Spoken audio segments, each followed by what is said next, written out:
Hello friend, एक बार फिर से आप सभी का बहुत बहुत स्वागत है हमारे इस YouTube चैनल में। आज हम आपको इस वीडियो में बताने वाले हैं कि कर्म क्या है, कर्म किसे कहते हैं। तो दोस्तों, जो लोग हमेशा दुखी रहते हैं वो लोग इस वीडियो को अंत तक जरूर देखें।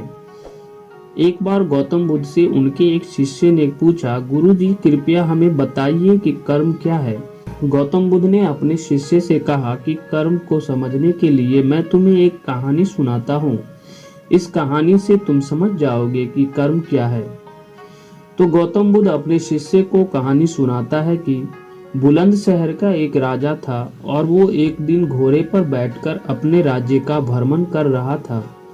चारों तरफ भ्रमण करने के बाद वो एक दुकान के सामने आकर रुक गया। रुकने के बाद राजा ने अपने मंत्री से कहा कि मंत्री जी, मालूम नहीं क्यों मुझे लगता है इस दुकानदार को कल के कल फांसी की सजा सुना दूं। इसे मृत्यु दंड देने की मुझे इच्छा हो रही है। मंत्री जी राजा से इसका कारण पूछ पाते ही इससे पहले तो राजा आगे निकल गए थे। मंत्री इस बात का कारण पता करने के लिए अगली सुबह भेष बदलकर आम जनता का रूप लेकर दुकानदार के पास जा पहुंचा। वैसे दुकानदार चंदन की लकड़ियां बेचने का काम करता था। मंत्री ने दुकानदार से पूछा कि भाई, आपका काम कैसा चल रहा है। दुकानदार ने बताया कि उसका बहुत ही बुरा हाल है। लोग उसकी दुकान पर तो आते हैं, चंदन को सूंघकर उसकी प्रशंसा बहुत ज्यादा करते हैं, लेकिन खरीदता कोई भी नहीं। और उसने आगे ये भी बताया कि मैं सिर्फ इसी इंतजार में हूँ कि कब हमारे राज्य के राजा की मृत्यु हो जाए और उनके अंतिम संस्कार के लिए मुझसे बहुत सारी चंदन की लकड़ियां खरीद ली जाए और शायद वहां से मेरा व्यापार में और बढ़ोतरी हो जाएगी और मेरा व्यापार भी अच्छा हो जाएगा। मंत्री को सारी बात समझ आ गई कि यही वो नकारात्मक विचार है जिसने राजा के मन को भी नकारात्मक कर दिया है। वो मंत्री बहुत ही बुद्धिमान था, इसीलिए उसने सोचा कि मैं थोड़ी बहुत चंदन की लकड़ियां यहाँ से खरीद लेता हूँ।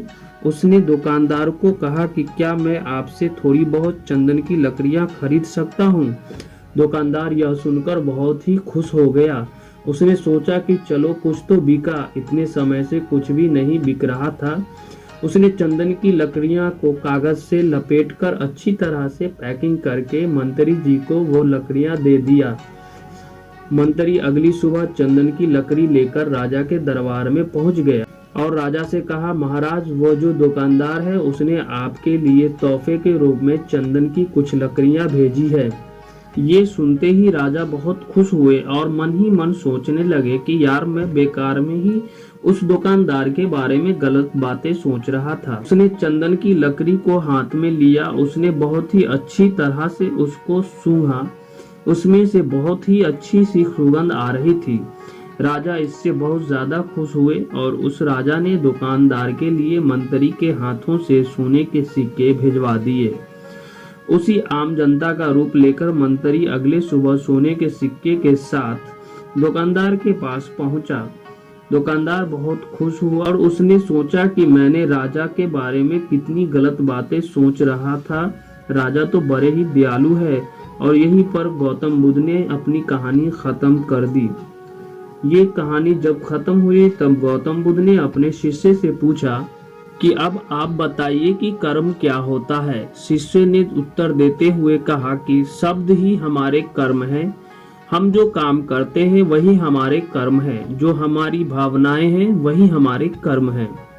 गौतम बुद्ध ने सभी शिष्यों के जवाब सुनने के बाद ये कहा, आपके विचार ही आपके कर्म हैं। अगर आपने अपने विचारों पर नियंत्रण करना सीख लिया तब आप एक महान इंसान बन जाते हैं। जब आप अच्छा सोचते हैं तब आपके साथ अच्छा होता ही है और वो होता ही रहेगा। इसीलिए मैं भी कहना चाहूँगा, अगर आप भी अच्छा सोचेंगे तो दूसरे लोग भी अपने आप आपके बारे में अच्छा सोचने लग जाएंगे। तो दोस्तों, वीडियो को अंत तक देखने के लिए बहुत धन्यवाद और इसी तरह का वीडियो देखने के लिए हमारे चैनल को सब्सक्राइब जरूर कर लें, साथ ही बेल आइकन भी दबा दें और वीडियो को लाइक शेयर करना ना भूलें।